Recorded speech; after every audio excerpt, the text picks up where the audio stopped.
Hello students. तो इससे पहले भी ट्वेल्थ क्लास का हम केमिस्ट्री का एक सैम्पल पेपर सॉल्व कर चुके हैं और ये आज हमारे पास सेकंड पेपर है केमिस्ट्री का, जिसमें हम फर्स्ट क्वेश्चन देख लेते हैं। पहले हमारा क्वेश्चन क्या है, packing efficiency of HCP।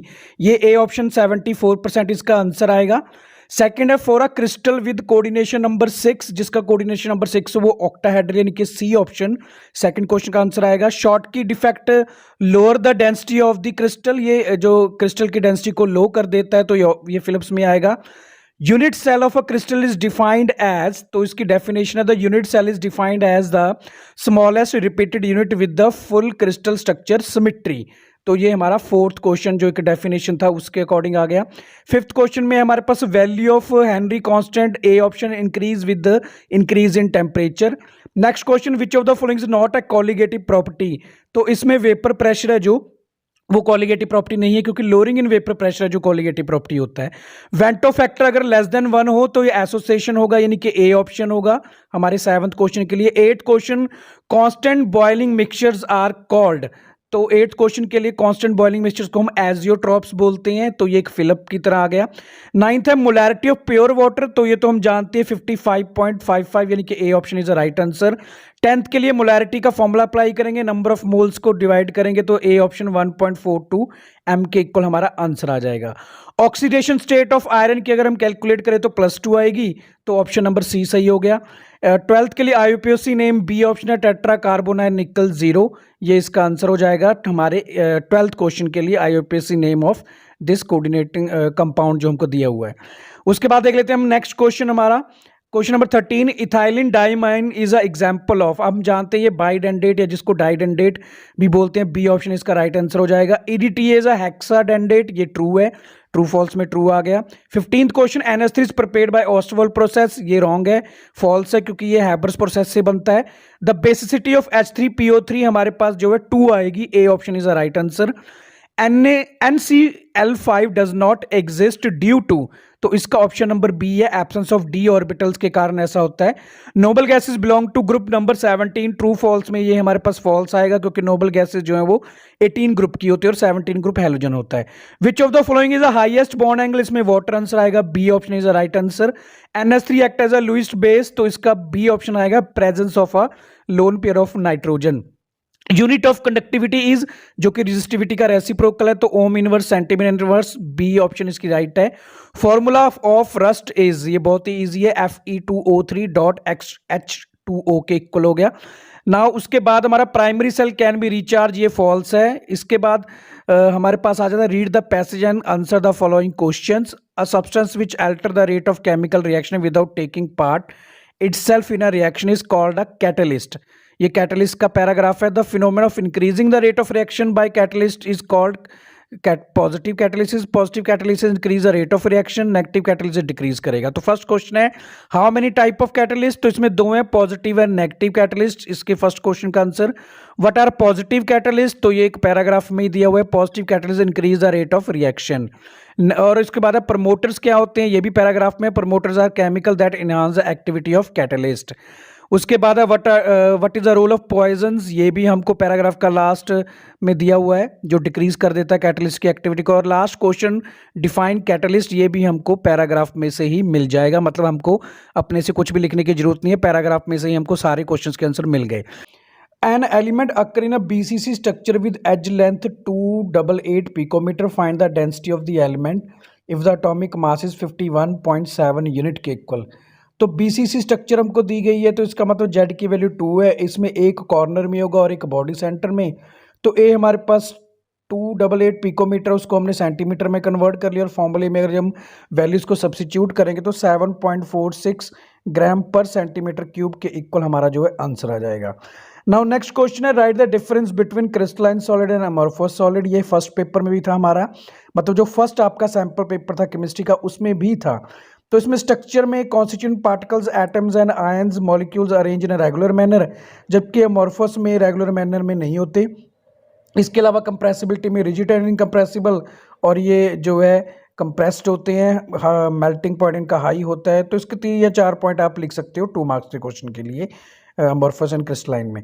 Next question है commercially available sample of sulphuric acid जिसकी डेंसिटी 1.9 ग्राम पर मोल के इक्वल है और 99% sulphuric acid by weight, molarity हमने कैलकुलेट करनी है। तो मोलैरिटी का फॉर्मूला होता है number of molecules of solute divided by volume of the solvent. तो हमने सारी वैल्यूज हमको दी गई हैं, वैल्यूज को सब्स्टिट्यूट करेंगे तो हमारे पास 19.19 m जो कि मोलैरिटी का सिंबल है, हमारे पास इसका आंसर आ जाएगा। नेक्स्ट क्वेश्चन है हमारे पास calculate the constant rate constant for a first order reaction whose half life period is 4.6 second. तो हमारे पास फॉर्मूला होता है टी हाफ 0.693 बाय के की वैल्यू को हमको कैलकुलेट करना है, हमको टी हाफ गिवन है 4.6। तो इसको कैलकुलेट अगर हम करेंगे, कैलकुलेशन के बाद हमारे पास जो आंसर आ जाएगा 0.150 पर सेकंड के इक्वल के की वैल्यू आ जाएगी, जो कि फिफ्थ क्वेश्चन का आंसर है हमारे सेक्शन बी का। नेक्स्ट है write the brief note on a froth flotation process. तो ये तो बहुत ही ईजी है। Froth flotation is the method which employ a mixture of water and a pine oil which is a made to froth in a tank to separate sulphide ores. Sulphide ores को separate करने के लिए इस method का use किया जाता है। The difference in the wetting properties of the ore and the gangue particle separate them. इनकी वेटिंग प्रॉपर्टीज के कारण इनको इजिली हम अलग कर सकते हैं, गैंग पार्टिकल से ओर को इजिली अलग किया जा सकता है। नेक्स्ट क्वेश्चन नंबर देख लेते हैं। सेवंथ क्वेश्चन क्या है हमारा, right the difference between calcination and roasting.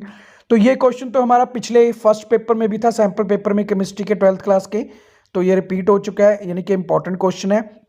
Roasting is a done in a case of sulphide और calcination is a done in a case of carbonate और। रोस्टिंग के लिए heated in the presence of excess of air, जबकि इसमें calcination में in the absence of air. The gas evolve out is SO2, ये roasting के लिए, और कैल्सिनेशन के लिए CO2 है। बाकी नीचे दोनों की रिएक्शंस दी गई, example zinc sulphate and zinc carbonate, यानी सल्फाइड ओर के लिए हम रोस्टिंग यूज करते हैं और कार्बोनेट ओर के लिए हम कैल्सिनेशन यूज करते हैं। ये इनका बेसिक एक तरह का डिफरेंस है। नेक्स्ट क्वेश्चन है हमारा 8th question, why N2 is inert at a room temperature, it requires a lot of energy to break those bonds and take part in a reaction. Triple bond होने के कारण ये ज़्यादा जो है स्ट्रॉन्ग बॉन्ड वाला होता है, so nitrogen is less reactive eight a room temperature, इसलिए इसको हम इनर्ट गैस बोलते हैं, क्योंकि नाइट्रोजन के बहुत ट्रिपल बॉन्ड जो है स्ट्रॉन्ग बॉन्ड होता है। उसके बाद हमारे पास SF6 is a non but SH6 is not non explain. ये क्वेश्चन भी हमारा पिछले सैंपल पेपर में भी था, यानी कि इंपॉर्टेंट क्वेश्चन है। इसमें सल्फर हेक्साफ्लोराइड का बेसिक 1s3s ऑर्बिटल होते हैं, 3p और 3p ऑर्बिटल्स होते हैं। 6 ऑक्टाहेड्रल ज्योमेट्री के कारण इसमें 12 वैलेंस इलेक्ट्रॉन होते हैं, जबकि SH6 does not form. SH6 जो है मॉलिक्यूल नहीं बनता, SF6 बन जाता है। उसके बाद नेक्स्ट क्वेश्चन है, why transition metal act as a catalyst. ये क्वेश्चन भी हमारे पिछले पेपर में आ चुका है और बहुत ही इजी क्वेश्चन है। Transition metals have partially field d orbital so can easily withdraw the electron.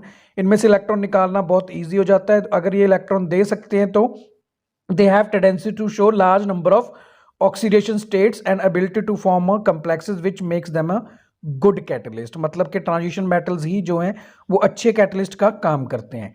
उसके बाद है नेक्स्ट क्वेश्चन नंबर 11 हमारे पास क्या, explain the geometry and magnetic behaviour of FeCN6 3 negative ion. तो ये हमारे पास इसकी कॉन्फ़िगरेशन लिखी जा सकती है।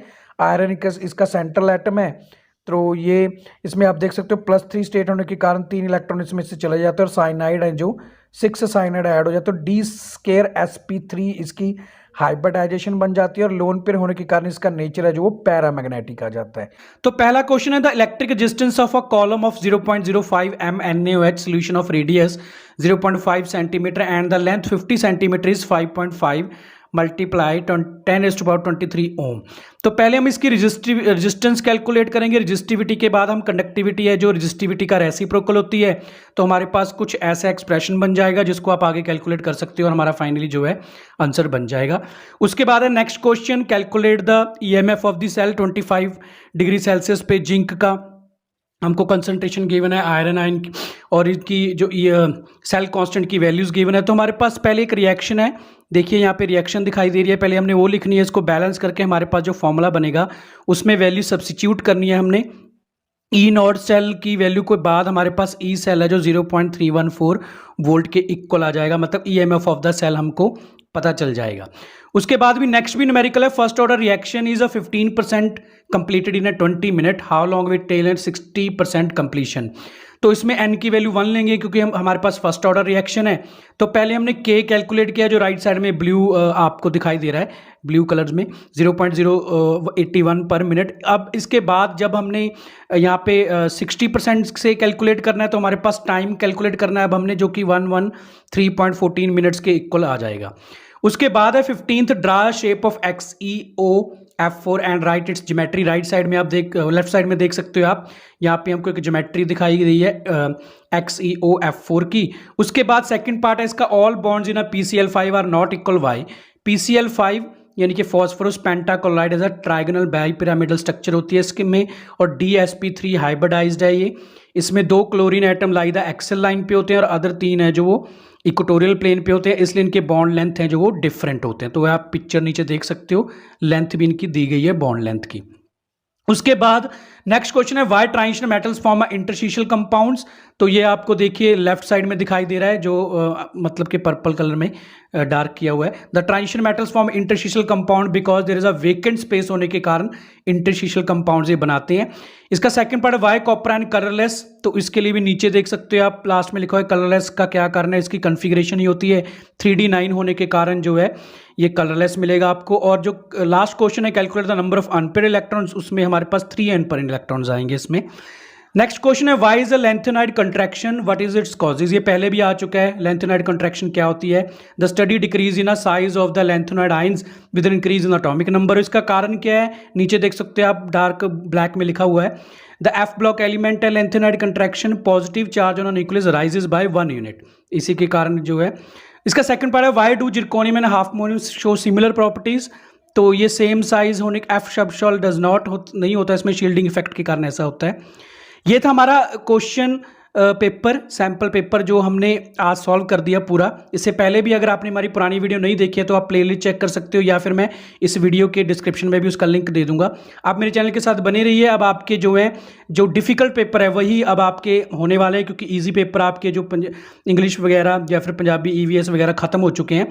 तो मेरे टेलीग्राम चैनल को ज्वाइन कर दीजिए, उन चैनल में अपने इनके PDF मैं जो है अपलोड करने वाला हूँ, और बाकी पेपर्स के भी हम जो हैं वो वीडियो अपलोड करेंगे सोल्यूशन के साथ। Okay students, all the best, bye.